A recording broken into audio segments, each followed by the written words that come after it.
Hello and welcome to History Bluffs, where truth is stranger than fiction.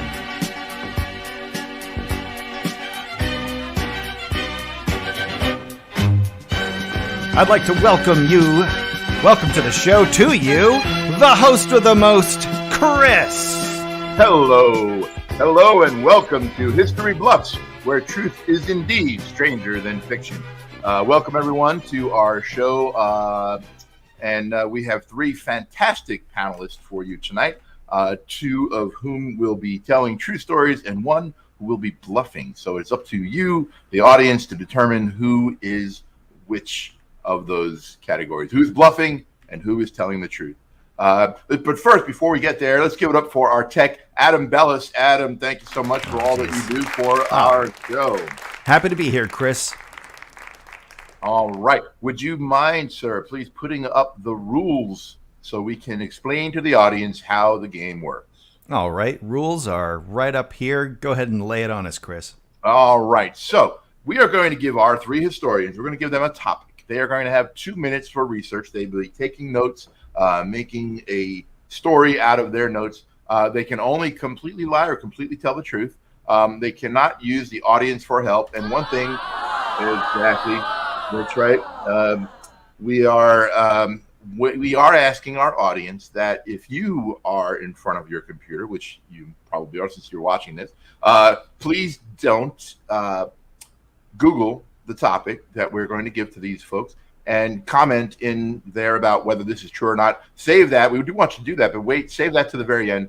We'll have 3 different rounds where they will be able to tell their story. We'll rotate each panelist in the 3 rounds, and each successive round will be shorter than the prior round. So the first round will be 75 seconds, the second round will be 60 seconds, and then they'll tie it all up in the third round, which is 45 seconds. Yes, indeed. So with no further ado, let's meet our fantastic panelists for tonight's show. Ladies and gentlemen, please welcome to our show, Gina Hunter. Hi, everybody. Hello, Gina. Welcome. Good to see you. Hi, how are you, Chris? I'm doing well. How are you, Gina? Good, you look spiffy. Oh, thank you very much. Gina, you are like me, you come from a big family. Have you ever been pranked or teased by your brothers? What was, give us a very quick story of something that's been teased, you've been teased.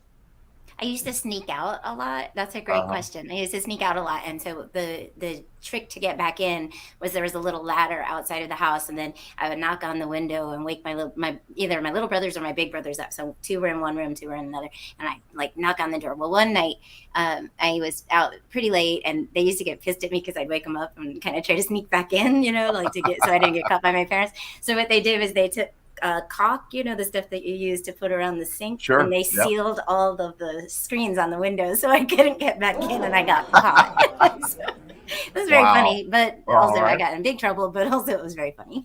Well, all right. Well, welcome to the show, Gina. Ladies and gentlemen, please welcome our next guest from Chicago, Jane Watt. Welcome, Jane. Hello, Jane. Thank you so much for having me, Chris. I appreciate it. Absolutely. Glad to have you here. And Jane, have you ever been surprised or pranked yourself? Just to have a quick story of an incident in that mode?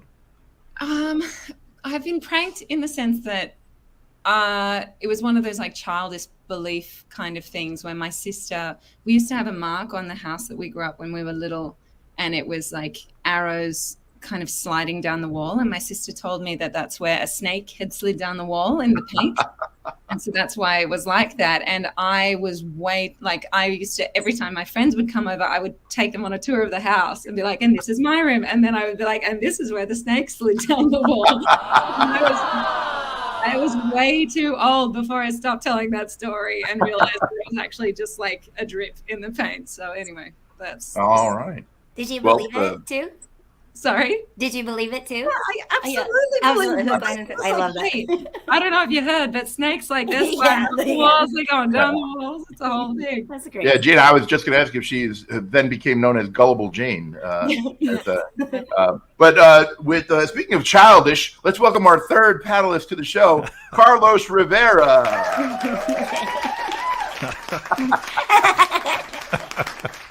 Hello, my friend. What's up, Chris? How are you, Carlos? I'm okay. How are you? I'm doing just fine. All So, right. Carlos, we've all been pranked, and I would like to hear an incident from your life when someone was able to pull the wool over your eyes. Well, I can't remember when someone pranked me cleverly. I remember once in middle school, someone took a bag with a little bit of vomit in it and dropped it over a second story, whatever. It didn't open, it just landed. And it was like, oh, what's this bag that just fell on me? And I picked it up. I'm like, oh, there's vomit in this bag. Oh, And it didn't break or anything. It was just unpleasant to discover a bag of vomit. Quite I think it was unpleasant like indeed. yeah, it was a little Ziploc bag, a little baggie. Wow. So not the man. cleverest of pranks, more than just mean-spirited. Yeah, exactly. Yeah, That's mean. But glad to have remember it. Glad to remember it for the show. There you go. Well, that's what we do here. We help you remember, suppressed memories. You're welcome for that. Adam, go ahead, Jane. Who is walking around with a bag of vomit? You know what? That's a great question. The tenacity someone has to have to set that up. Yeah. It's middle school, I guess. That's what was going on. Yeah. And clearly, but it was also just limited to the second story, folks. The first floor people didn't do it because there was nowhere for them to throw it. So the second story, they drop threw it down on someone. Yeah. I'm just curious though, was it a prank or was this guy supposed to take this to like a doctor or something to get diagnosed and he just accidentally dropped it? He was clumsy and he tripped and it just went over the side. Yeah. I'd like to know the story beforehand. Your That's heart really is too good. Well, the reason I asked all of you to share those stories, tonight's topic for you to research is fool, F-O-O-L. So we've all played the fool. We've all fooled people in our lives. Our topic tonight is fool. So each of our panelists, as I mentioned earlier, are going to have a couple minutes right now to research some details about a historical related fool story. And then they will come back, and in 3 different rounds, they will tell us their story. The first round being 75 seconds, the second round being 60 seconds, and the third and final round, they will wrap it all up in 45-second round 3 for that. So, Adam, would you mind, if you don't mind, please put up the sheet of the rules one more time, just as we can remind the audience once again that they're going to be taking some notes right now. Our panelists, and they're doing some research, coming up with their stories. They can also, they will be lying. They may be talking about truthful time periods and truthful incidents, truthful people, but they might be making up the story completely. And in that sense, is how they will be completely lying, or they'll be completely telling the truth. And it's up to you and I to determine which of our 3 panelists are bluffing and which are telling the truth. And out of the 3 panelists, one will be determined at the end of the show as tonight's history bluff. And once again, we remind everyone, please do not use your computer or your phone to Google information as they're telling their story and debunk any of their story in the middle of our first and second round. Save that for the end of the third round when we do indeed find out who is our history bluff for this evening. Adam, my friend. Those are the rules, Chris. Thank you for being clear and helpful. All right. Thank you so much. I think we are. Everyone, just give me a thumbs up if you are ready to go with your stories. I got one from Carlos, got one from Gina, got one from Jane. All right. So I am going to go, Adam, in the order that I see them on, and I'm going to have Gina. You're going to begin round number 1. And so we're going to start with round 1. Ladies and gentlemen, here we go. Round 1. So, Gina, you're first up on the clock, and your first round story is going to begin at the tone when you hear it coming up now. Okay, so when the internet first started and emails became a thing, there was this scam that went around from a Nigerian prince requesting money, and people would actually wire money to this person, and and it was just a scam. The code for that scam is called the 419. So I just want to let you know that because that'll come into play later. So what happened was this woman. This is a little bit different, but so this woman, she was about 62. She had just had a divorce. She lived over in Europe, and she signed up for a fairly new dating service. And she received several hits, but she sort of did it as a joke, like she'd been a divorce. Her and her friends were drinking some wine. They're like, let's set up this profile for you. And so they set it up online, and she's and then she kind of ignored it. She kept getting messages in her inbox that people were replying, but she ignored it. So finally, a few months after, she says, you know what, it's time. So she opens it and she looks at some of the replies, and she was really intrigued by this guy named Johnny. Now Johnny, he was from Sweden, and he was 58 years old, but he had recently moved to America and was living in South Carolina. They corresponded, and they kept on writing back and forth, and she just really began to fall so in love with him. And I'll tell you more as soon as we get to the next round.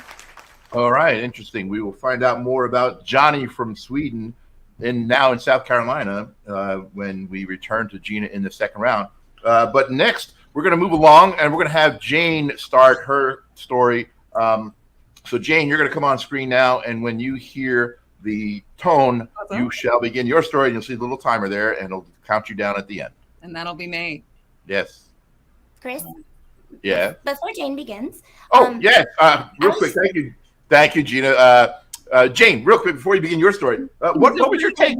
What was your take on Gina's story there on the Nigerian prince scam? I don't know, with old Gina's old story here on the Nigerian scam. I think I was a bit confused because we started with the Nigerian scam at the start of the internet, and then we've kind of skirted around, and now we're also, our lady didn't get a name. I don't know who she is. But you're right. You're right. Apologies. Johnny from Sweden, but didn't get a name. So I was like, wait a second. There were a few details. I'm just saying there's a few details that are missing here. Some details missing. Good point. Carlos, what was your take? Are the missing details bothering you? I think Gina's running a Nigerian prince scam on us right now with her absurd story. That's what I think. I think it's the oldest scam in the book. And she's trying to pass it off because she's taking us for fools. We're not the fools. The topic is fool. Gina? That's okay. Right. I apologize for the lack of names. I will clarify in the second round, and my apologies. You're right. But it's also a trickery. Yes. Yes, please add names in your made up story next time. Yeah. And Carlos is right. If it's not the oldest, trick in the book, it is certainly the oldest trick online, that's for sure. We're going to get Jane back up on screen. And Jane, you're going to begin your round 2. And that will start when you hear this bong. False start. Okay, there we go. So my story is about the origins of a word that is used to describe Australians or the Australian ideology, and that is larrikin. So it's a purely Australian word. I've said it to people they have never heard it before. And a larrikin is a person who, so originally it was to describe a naughty young person who is uncultivated but good-hearted and rowdy, and they have a disregard for social norms. So we like to use this term. It's the kind of thing that these days political leaders will like to aspire to being a larrikin. Like we have a famous prime minister who still holds the record for being drinking 2.5 pints in 11 seconds. So he holds a Guinness World Record. So that's kind of the example of larrikinism. But the larrikin originally was a derogatory term, and it came from, they think it came from West England, and it was mischievous and frolicsome young person. And the larrick has also been used. Interesting. All right, so that's your first round. I found it interesting that Australian politicians aspire to be a larrikin. It's a little different in the States. Our politicians aspire to be idiots, and most of them are successful. Carlos, what was your take on the origins of the Australian word larrikin? The larrikin. It sounded like a Dr. Seuss character from a Yes. Dr. Seuss story. The larrikin. The larrikin's a werrikin of some Begin again, the larrikin. Samaritan. The larrikin's a werrikin of being a good Samaritan. Well, Especially if it's an American larrikin. that's your take. Maybe That is my take. That is my take. Gina, what about you? Gina, what's your take on the larrikin story? Larrikin lived right upstairs from Jack Tripper in Three's Company. He was not young though, so he was very. So one of the things I was listening to her story, and I think that the two things that gave me pause were if you say it to people they never heard it before, which is like, well, then it's a lie, and then if and I do think I did like that the Guinness book. The Guinness World Record is held by a prime minister. If our politicians did drink, perhaps that would be, a little bit better, I think, especially that much. Yeah, it would explain a lot, and it would make things a lot nicer. That would be helpful. So, all right, Carlos, let's get Carlos back up on screen. Carlos, we're going to start you with your third round story. And I'm going to have you begin at the beginning with your bong. Ignore the sirens be outside my door. There's nothing. They're not here for me. They're here for your story. All right. We're supposed to talk about fools today, so that made me think of Pitying Fools, which of course made me think of Mr. T, a famed American actor of the 80s and 90s and so on and so forth. Mr. T, and I just wanted to talk about, we don't know who Mr. T is. Who is he? Well, his real name is Lawrence Terrell, right? And he grew up in Gary, Indiana. His father was a minister. His mother was a nurse. And he had allergies when he was young. So that's why he tried to get into sports to feel a little better about himself. So he wouldn't feel like sickly as much. He was encouraged to get into sports. So that's what he did. But, his parents also wanted him to go to college. They wanted little Lawrence to go to college, So he grew up in Gary and he got into wrestling. And he was actually able to get a wrestling scholarship to Boston College. So he went to Boston College. But I think you all know that our boy didn't end up staying at Boston College for not. He had bigger dreams ahead, and I'll talk about that in the next round. Nicely timed. Well done with the timing there. All right. Thank you. Jane, what's your take on Carlos's classic story of the sickly boy who leaned into sports to get confidence and then grew a mohawk and carried around 30 pounds of chains? Well, so fun fact, I vaguely know who Mr. T is. But I'm just going to say, as a person who doesn't really know who Mr. T is, this story reads to me as Forrest Gump. That's what I'm thinking, is that you actually just made this person up entirely and then stole Forrest Gump. We got a sickly boy. He's from down in our family. He gets into sports. I'm like, all right, we've seen it before. Okay. He's met no celebrities. Yeah, well. Yet. So I'm just saying, I'm like, he's got allergies. We all got allergies. I don't have allergies. But, I'm like, all right, nice try. Nice try. All right, Gina, what about you? Gina, what's your take on I'm just glad he got out of Gary. That's got the highest murderer per capita in the United States. So I literally know that from 2 days ago for some weird random reason. So I think that's great. But I think you're right. I think Boston College is Alabama, and in the next iteration of his story, he'll meet a lot of celebrities and take these rare pictures. These fun. Yeah, I pity the fool that believes celebrity. He's going to meet celebrities because he is one. Well, apparently not in Australia. So. Don't quote that because I challenge that. I challenge that. But now we know two things in Australia: they have higher standards for politicians and celebrity status.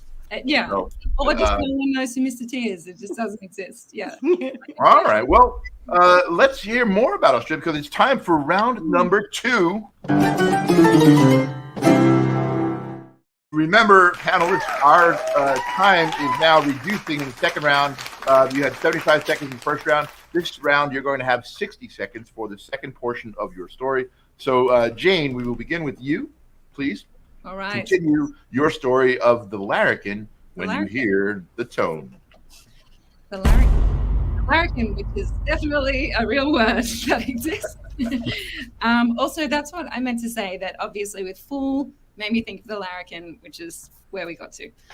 So larrikin, as I was saying, derived from West Midlands in England. Also, Talaric is in Yorkshire dialect, which means to lark about. Lark about, what's that mean? I don't know.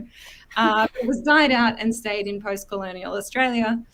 So it's dated to the early 19th and 20th century, used as a pejorative term or a derogatory term for like gangs and things, and youths in the streets who were hooligans, and they were hoodlums, and noted that they were like setting fire in parks and like leading little fires. This is an excerpt from a magazine. And throwing rocks to knock the noses off statues. So in the early days, it was definitely still a derogatory term. But how did it become a positive inside of Australia? We'll find out next time. All right, we will find out in round 3 indeed. At least on the positive side, those hooligans were getting pretty accurate with their throws. If they were able to throw things and knock off noses, specifically noses, from statues, that's pretty impressive. Carlos, what's your take on the second round of the larrikin story?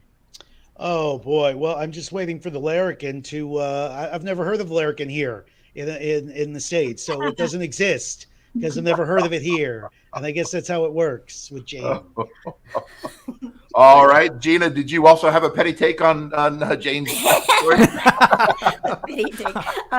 Perhaps I was just my petty. I did focus in on the fires in the park thing that she said. Well, I read that in a magazine. That doesn't make it true. And if you start a park in a fire in Florida, you will start a giant forest fire just because it's so dry. So I was just curious, where in Australia don't they have similar? Foliage. Yeah. I'm talking like I'm not talking a national park like where there's like forests. I'm talking like one where there's a statue and you've got like tiny grass this big. Oh, and then you start it on fire. That is a lark. If you start little grass on fire, that's funny. Yeah. I mean, right. Wildfire. That would just like setting a little baby fire. Chris, can I say something? Yes, I will. All right. Speaking of saying something, we're going to have you. Go ahead, Carlos. Say something. Arson's not okay. Arson is never okay. I know it's a bold statement, but I stand by it. Arson is not okay, but lighting little grass on fire can sometimes be okay. Nope. You wait to the third part of the lecture. You hear me out. Yeah. All right, Carlos, while we have you up there, we have moved to the 60-second round, which is round number 2. And Carlos, we're going to have you continue your story about Mr. T for 60 seconds. Please go at the tone. Oh my God! All right, so Mr.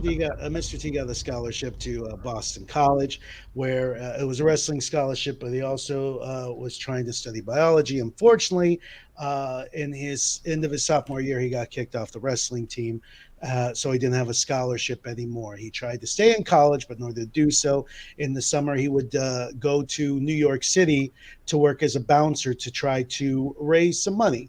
And he realized there that, the bouncing scene in New York was kind of weird, and you can kind of get tips and stuff and meet people if you stand out, if you're unique. So one day he happened to notice someone walking around with a mohawk, and he thought it was a cool look with leather in the mohawk. So he adapted it, and ultimately he adapted other things like a couple of chains here and there. And he got upon him this look, and he was starting to be noticed by people around New York and also celebrities. Okay, interesting. Which is going to happen to a celebrity. They're going to be encountering celebrities. Celebrities gathering celebrities. Well, interestingly, Carlos, I just actually saw Mr. T in the Las Vegas airport last week, and he noticed my pandemic hair. So watch for him to now have long hair going forward. Gina, jump out here. Gina, jump out to here. What's your take on Mr. T getting a mohawk because he saw someone with it and thought it was interesting? Well, I think that's great. I mean, I would say to Mr. T, be your own person, but I mean, like if that's what you're gonna do. But I will say, like, I was curious because he said that Mr. T was kicked off of the wrestling team, but he didn't say anything about him being kicked out of college. And then he said he tried to stay in college, and I'm not sure I understand the meaning of him having to go get a job to stay in college. If he was kicked off the wrestling team, did the wrestling team pay for it? Oh, was that his scholarship? Okay, okay. Well, that makes a little more sense now. Now I'm tricked. I'm tricked by both of you. I'm tricked by both of you. Trick, All right, trick. so Gina is not. She's torn. Which one of you are tricking her or not? Jane, what about you? What's your take on Carlos's continuation? Yeah, look, I don't know about this Mr. T character. It's a real person. You know who else met a lot of celebrities in their life? Oh boy. Forrest Gump. No, I am willing to suggest that maybe this Mr. T character did engage in the bouncing scene, but calling the bouncing scene of New York weird, I think, is a strange turn of phrase. That it was a weird scene. I was like, I didn't even know. 54, baby. Yeah, but like the bouncing scene, I don't know. Don't they just hang out and look? I guess that's a fact. They do hang out and look spooky. So I don't know. I just feel like the idea that the bouncers also have to like create a Luke to then like get promoted is like a whole vibe that I was never aware of. So that was also something Forrest never did. Exactly. He was himself. Listen, I'm looking forward to round 3 so I can be further educated. All right. Well, before we get to round 3, we're going to have Gina come out for her continuation of round number 2. Gina, we need to hear more about this Nigerian prince scam and Johnny, where he is in the States, South Carolina, I believe he left off. He was in South Carolina, yes. Johnny, Maria Gret was the name of the lady, and I apologize that I did not say that. But Maria and Johnny have this ongoing thing. Their love, like lines back and forth to each other, were sickly sweet and delightful. And he had a son. The son's name was Nick. Maria decided to kind of keep in touch with them, and then they made a plan to meet each other. Shortly before they were to meet each other, Johnny called Maria and said, I want you to meet my son. We're almost at the airport, and all of this. So Nick gets on the phone. That's the son. They talk a little bit, and and they hang up. She goes to the airport to pick him up. Nobody shows up.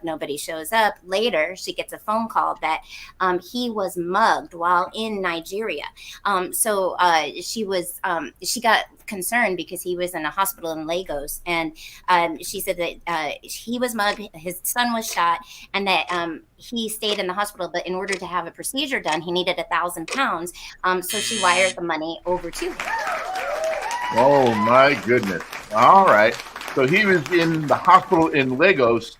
Jane, did those Legos build a true story for you or not? I don't know. I think that maybe Gina took the note too heavily, because then I've got so many details. I'm like, whoa. I didn't even know. Suddenly we're in Lagos. Listen, it's I also love that her name is Maria Gret. Was it Maria? Maria got regrets. Is that and then we got names coming out of the woodworks. We got Nick. Listen, I am on board. I'm excited. I kind of really like it. I want this to be true. I'm so obsessed with this story. It's like on the edge of my seat. Is at the end. I could pick holes all I want, but needless to say, I'm here for the journey. All right. Carlos, did Gina's alliteration with sickly sweet do anything for you in her story? Did that sway you? Yes, it made me suspect her even more. I am also excited with my knowledge that Gina is very likely the bluffer. Have you heard my stories? Someone traveled to somewhere, and then somewhere else, the guy who she was supposed to meet was like, send me money here. Is that what happened? Yeah, in Nigeria. Yeah, but didn't she travel somewhere else for oh no, she lived there. He was going to visit her. In Nigeria. In Nigeria. She lived in Nigeria, so it's no. He had I guess a layover in Nigeria. I don't know. Layover in Lagos. Oh, that's not more alliteration. It was in the magazine. You're laying over a lot of BS. That's what's being laid over. All right. Well, Yeah. Carlos, come back, Carlos, please, because we're going to have you. We're moving down to now the finale round because we heard everyone's second round, correct? Yes. Yes. All right. I thought so. I was just checking myself. We are now moving to the third round, and then we are moving down to 45 seconds for the conclusions of your stories. So prepare yourself for round number 3. And Carlos, we're going to have you start round number 3. And remember, you have 45 seconds to wrap up your story about Mr. T. All right. So, like I said, Mr. T was trying to make money to go back to school, and he went back for a little while, but he felt like, at this point, he wasn't really into school anymore so much as he was into the New York scene, just the celebrity scene. So he started actually doing bodyguard work for people, some well-off people and some well-known people. One of these people included was Grace Jones, who was an 80s celebrity. And Grace Jones actually connected him with Sylvester Stallone. She mentioned to Sylvester Stallone, who at some point was working on Rocky III, like, I know you're looking for someone with a unique look to play the villain in Rocky III. I know this guy. He's very charismatic. And that was the beginning of Mr. T's celebrity career. Started there and it's exploded from there. Oh, interesting. All right. Very well done. Getting in there in time. Gina, who was scarier for you, Mr. T or Grace Jones? Oh, Grace Jones, of course. Did you see her in that? What was that? Conan the Barbarian? Oh my gosh, she was she's also Conan the Destroyer. Yeah, she was. Although I find it rather convenient though that Carlos has taken another celebrity with cool hair, and that Mr. T just so happens to get his break because they met. Like, come on, that's ridiculous. He's a charismatic person. He's a charismatic person. It's a force. All right. Jane, what's your take on the conclusion of the Mr. T story? Did it clear up any questions that you had from not hearing about him? Didn't clear up any questions. I think it raised a few more of them, to be honest. But all right, audience, calm down. Yeah, exactly. Keep it rest, audience. I do agree with Gina. I did have the same thought. I was like, oh, of course what's Grace Jones, is it? Yes, Grace Jones. Yeah. I was like, of course it's Grace Jones. Like, she's cool as hell. And like, oh, we're just choosing now the coolest person who's got a really strong You know who Grace Jones is, but not Mr. T? Come on. Pick a lane. Me, okay? But also, maybe it's not. Jane, don't you think like Grace Jones could be Mr. T's Jenny? Like, I love you, your peas and carrots.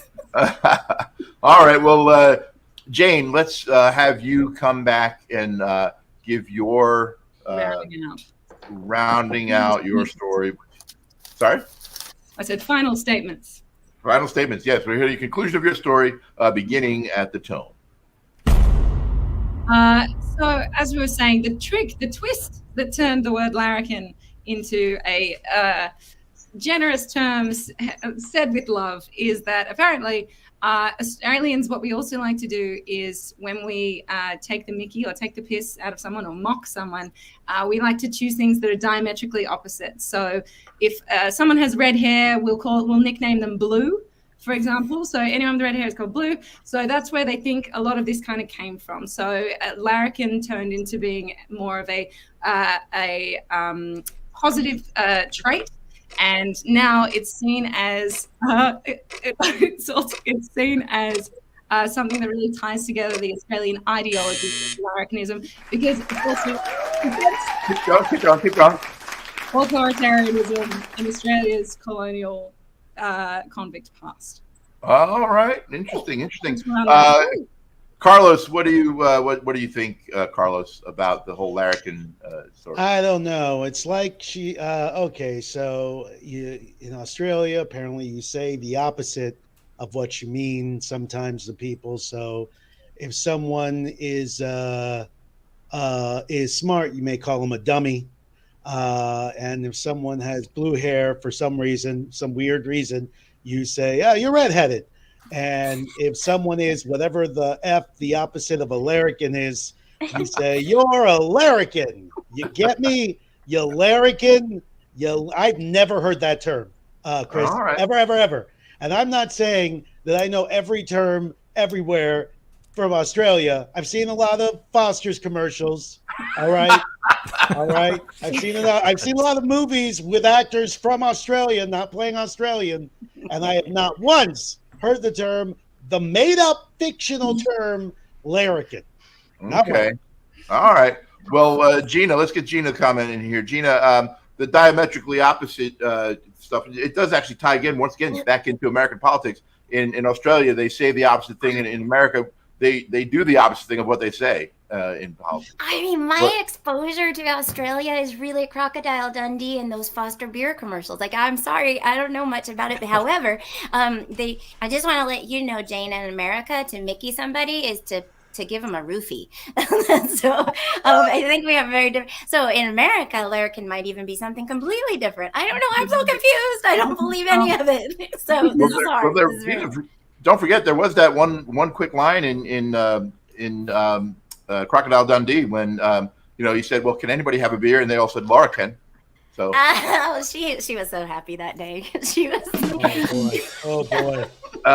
Gina, let's get you out here, Gina, and hear the conclusion of your Nigerian. I have to go fast because I have a lot of stuff. I can't wait on this adventure. Okay. All right.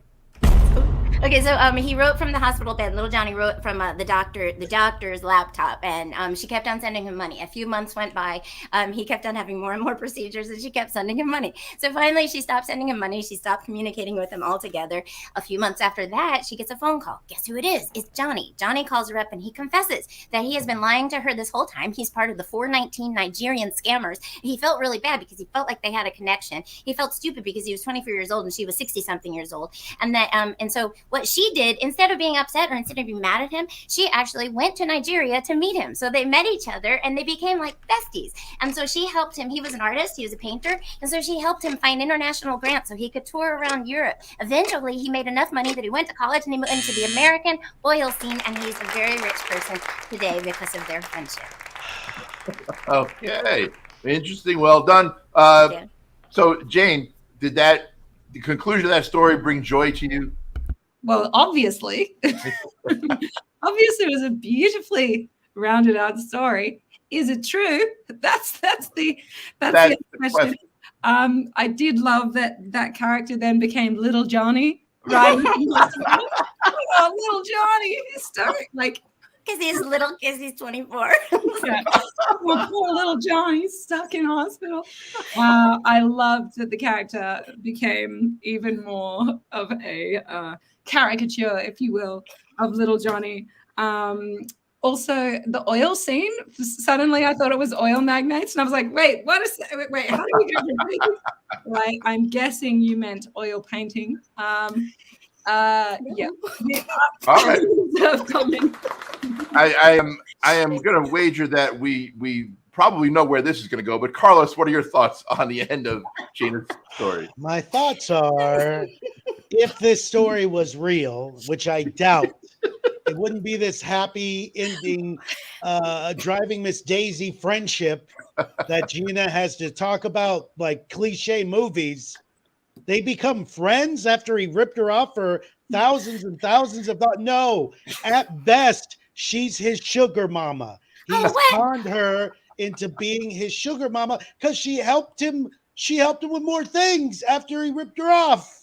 Whatever cliche movie, life is like a box of chocolates, whatever. Yeah, I'll say. Look at her shredding apart her American tale of love. Oh, boy. All right. Well, time now to find out, ladies and gentlemen in the audience, we're going to now find out who is going to be telling the truth, who was telling the truth, and who was our history bluff for this evening. But before we do that, real quick, just each of the panelists, I'm just going to canvass the panel real quick and just a real quick answer. Gina, who do you think is the bluff? Carlos, because I want Jane's story to be true. Okay. Carlos, who do you think is the bluff? You know what? I think it's Jane. I think she's trying to sell us something here because we don't know enough about her home. All right. And Jane, who do you think is the bluff? I think it's Gina because that story tied up so perfectly that, you know what? I think it's a win-win. I win if it's not true. I win if it is. It's a You know what? win-win-win. Can I change mine to Gina? Because hers is crazy bananas. Wait, We I have- want to change it to Gina as well. This is like a total landslide. Like, Well, Adam, let's find out, Adam, shall we? Let's find out who the bluff was this evening. Could it have been Oh. Gene? Oh, go ahead. You take Oh, yeah, Chris, I'll tell you what. Why don't you switch your camera off here so we can clear the stage and get everybody on here. Yeah, thank you, sir. All right, ladies and gentlemen, I and I alone know who the bluff was. Do you think it was Gina? Or it could have been Jane? It could even have been Carlos. I will reveal now. The bluff. This whole time, you didn't know it, but I did. It was Carlos. Mr. T's not real. Jane's right. No, there wasn't Mr. T, but I fibbed about his biography. I fibbed. And I got away with it too. I really didn't know, but I knew he was real, but I didn't know any of that. Well, it's I feel preyed upon because I didn't know enough about the person that I was like, well, I'm obviously the big dummy from Australia who doesn't know the story of Mr. T. Well, neither of us knew about larrikins, so we're all in the same boat. Yeah, well, guess what? Whatever. I love that. Whatever this indeed, story whatever that- indeed. I love that the story is true. That was this Nigerian prince story. Like, I love that lady for doing what she did. What She an was amazing- sugar mama. That's what I that mean person. about this being a win-win, because at the end of the day, I am so stoked that your story ended up being true. Like, It was such a sweet. I was like, this is it. It was so beautiful. It was like, that's it. Tale as old as Oh, crime. Yeah. oh my God. And the funny thing about the larrikin thing is that when I arrived in the States, I started feeling like I was like a character. You know, like everyone's like, oh, you're like, Oh, your yeah. nationality becomes your entire personality. Hmm. And I think everyone expects you. I'm like, what do you think of Australia? And they're like, oh, they're here for a good time. They're like, you know, I'm like, oh, interesting that is like the, you know, and that's the whole derivative of the kind of like, oh, we're just for a barrel of laughs. Just so you know, her gesture for barrel of laughs was milking a cow. Yeah. You know what you do over here? Yeah, that's what we do over here. That's in Florida. I also wanted to give this was I didn't get to this part of the story, but her quote at the end of the story was that Johnny has given me more than he took. Without him, I would not have met Africa. How sweet is that? Like, this woman, like, man. Hey, you know what? Embrace being a sugar mama. That's all Yeah, I'm exactly. Maria, Embrace it. good job. saying. You Good be- gig you if you can get it, I know guess. As long as you know it, it's Yeah. fine. Well, Jane, thank you for coming and playing. What a Yes, fun, thank it you was to fun. all of our panelists. Ladies and gentlemen, I want to thank Gina. Thank you to Jane. And thank you to Carlos. And as always, thank you so much to Adam Bellis, our amazing tech. My name has been Chris. My pleasure. Come back next time for another story of history bluff and see who is the history bluff. Have a good night, everyone. We'll talk to you next time. Good night.